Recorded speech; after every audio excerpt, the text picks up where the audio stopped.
So, at the beginning of this story, we are shown a dark forest where a child was running, scared or running away from someone. The scene cuts, and we see a red bus on a road passing through the middle of this same forest. A little further on, the bus finds its path blocked by a tree, so the bus takes another route, without knowing that there might be some danger ahead. We also see some skeletons there, and further on, all the trees have completely disappeared from the surroundings. Suddenly, fog enveloped them from all sides. The children sitting on the bus were scared and looking out onto the road because the driver suddenly had to stop the bus. He got down and saw a dead deer in front of him. As soon as he got rid of it and turned back, he was completely shocked. In the very next minute, when he got back on the bus, we saw that there was a man behind him who had the bus driver at gunpoint. He tells all the children to sit on their seats with a threat. Everyone started obeying him, and suddenly, one of the children sitting on the same bus remembered that he had read about this man in the news. He was a serial killer and had escaped from jail just a few days ago. Not only that, the terrifying thing was that this man only used to kill teenagers. You could say that he is a psychopath. According to this man, these people kept moving on.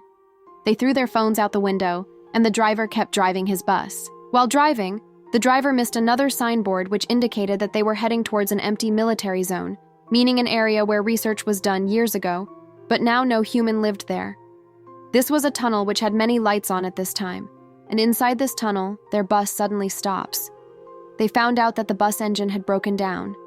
The psychopath killer thought that the driver was playing a trick on him, so he took a girl at gunpoint and told the driver, "Come on, get down and fix the bus in front of me. If anyone tries to play games, I will kill this girl." During this, the light of this tunnel also suddenly went out. Everyone suddenly got scared. Suddenly, they started hearing terrifying noises in this dark tunnel. The killer signaled the driver to go and see what was there. The driver also went forward with his torch. As he kept moving towards the intense darkness, he started seeing a shadow. Upon getting closer, he found out that it was a terrifying-looking monster. The driver screamed and the monster killed him. The people sitting in the bus were watching all this. The killer also quickly got back inside the bus with the girl. These people started screaming. The killer tells everyone to remain silent so that the monster doesn't see or hear them, and tries to start the bus quickly, but the bus key was not there. It was still in the driver's hand, whom the monster had killed. He gives these children the task of getting the key from the driver's hand. As a girl, nervously went to the driver to get the key, she was shocked to see him. He was dead. The girl could not believe it, and tears started rolling down her eyes, but it was not the time to cry. She carefully took the key from the driver's hand and came back to the bus. Even after sitting in the bus, she was in a strange condition. When the other children ask her about the driver, she shakes her head in a no because he was no longer alive. Hearing this, all these children also became sad. Now, the killer tells a boy named Ridgie to start the bus, but the bus was broken. How could it start? He threatens him that if he doesn't start the bus, he will kill everyone. Ridgie, who was talking back to the killer, without fear, starts arguing with him, and seizing the opportunity, a child from behind pushes him. Ridgie immediately snatched the gun from his hand and then pointed it at him. Seeing this, the killer started laughing and said, "You can't kill me. Killing requires a lot of courage which you don't have." Before this child could do anything, they suddenly hear a noise from the roof of the bus. Killer snatched his gun back from them.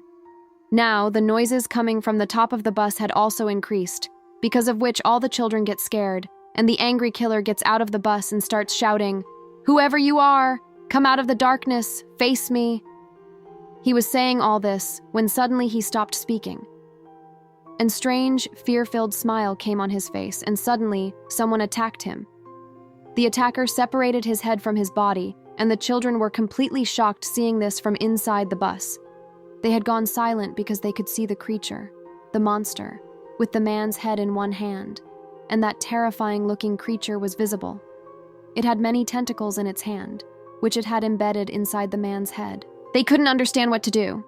These people now decide to stay inside this bus to save their lives, but only until they started hearing strange noises from outside their bus.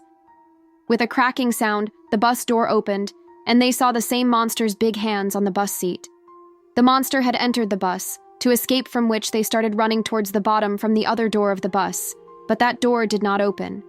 They had a torch in their hand, and when its light accidentally falls on the monster, they notice that the monster is afraid of this light. Taking advantage of this, they kept the monster away with the help of the light until their bus door also opened, and these people got out of the bus. Keeping the light pointed at the monster, these people kept running forward and reached a bunker. Inside this bunker, there was also a room on which there was a map of this entire place. Seeing which, they figure out that this is a military base, and if this was a military base, there could be light and a control panel here. And if they had to stay safe from that monster, they had to turn on that control panel somehow, so that the lights here would turn on, and that monster would stay away from them. And finally, these people could escape and leave. These people decide to find the control panel and turn it on. Keeping the map, they make a complete plan and think about where that control panel could be. Nolan and his companion go to find the power point, while these three sitting here were passing their time in strange ways. Now, the girl Quinn tells these two boys, "I need to go to the washroom." She couldn't go alone because she was scared, so Ridgie went with her. Ridgie was making fun of her while talking to her, so Quinn was not answering him now. After a long time, when Quinn did not turn towards him, he felt something strange, so he finally turned back and saw that Quinn was not there. He was stunned. Shouting loudly, he started looking for Quinn here and there. His other friend also got to know that Quinn was missing. These people started looking for Quinn in this whole area, and finally reached a place where they saw Quinn, but at this moment, there was a monster on Quinn, a terrifying monster who was just about to bite Quinn's neck and eat her.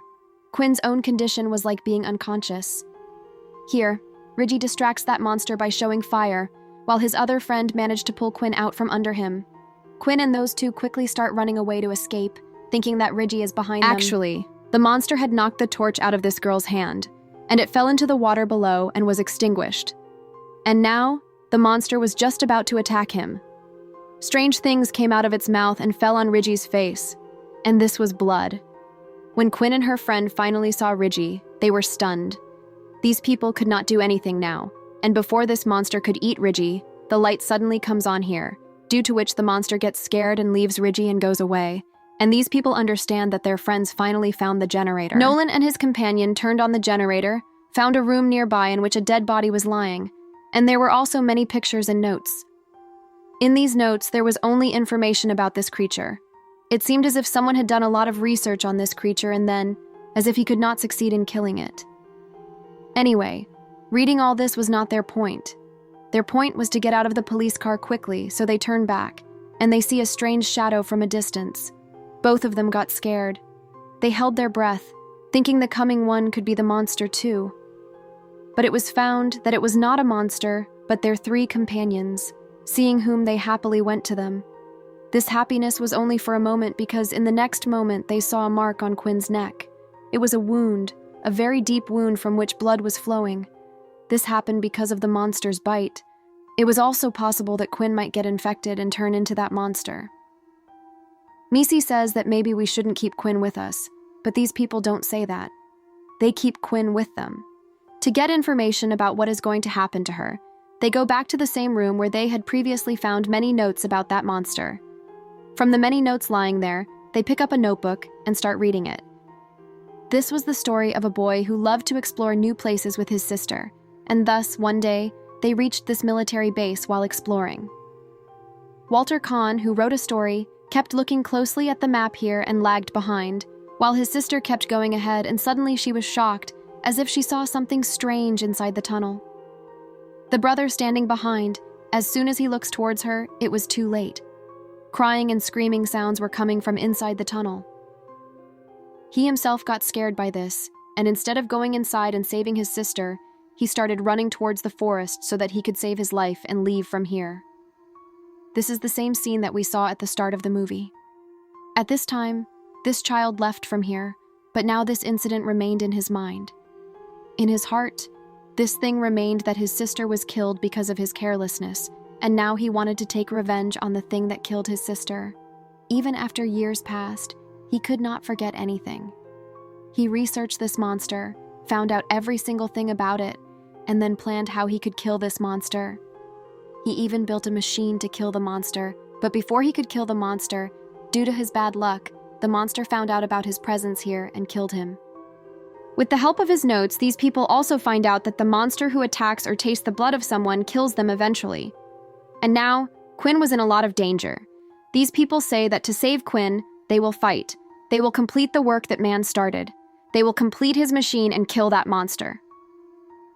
But Quinn says no one will put themselves in danger because of me. But all her friends were good. They said, no, we will all escape from here alive. Thinking this, they all hug each other and then start working on their plan together. After a little while of effort, these people also complete the machine built by that man, which was now working completely. Now the main task remained, bringing that monster in front of this machine, for which these people make a trap. They place Quinn's blood-soaked clothes in an empty place so that the creature is lured there by the scent. Quinn standing a little distance away so that the monster would come to the right place and they could then turn on the light and kill it. According to their plan, the monster came in front of them and also picked up Quinn's clothes, sniffing them, but this was not Quinn. He knew it. Right at this time, Nolan had to pull that trigger, but unfortunately, the trigger got stuck, and thus the monster came after Quinn looking for her. Before it could attack Quinn, they switched on the machine's trigger at the right time, and a lot of light falling on the monster makes the monster leave Quinn. Quinn and her other companion run fast and come out of the tunnel, and here, Ridgie's companion runs fast and stabs the monster in the stomach, but their bad luck was that their stab did nothing to the monster.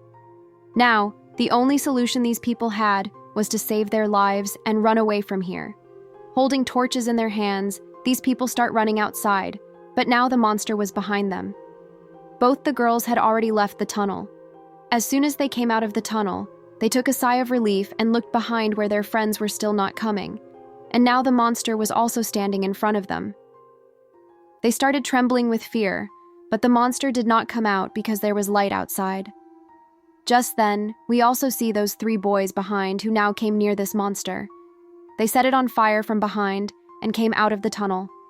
The monster burned in the fire, and finally, their plan was successful. They had killed that monster. Everyone's life was saved. Not only for themselves, they had eliminated the danger for all the people who would come here in the future. That's why they were very happy. In the last scene of the story, these children remember their driver who had asked them a riddle. What is that one thing that gets us out of every trouble? At that time, they did not know the answer to this riddle, but now these people understood that that thing is courage, which gets any person out of any difficulty. Even while dying, the driver had taught them a very big lesson that would be very useful in their life, and with this, the story ends here.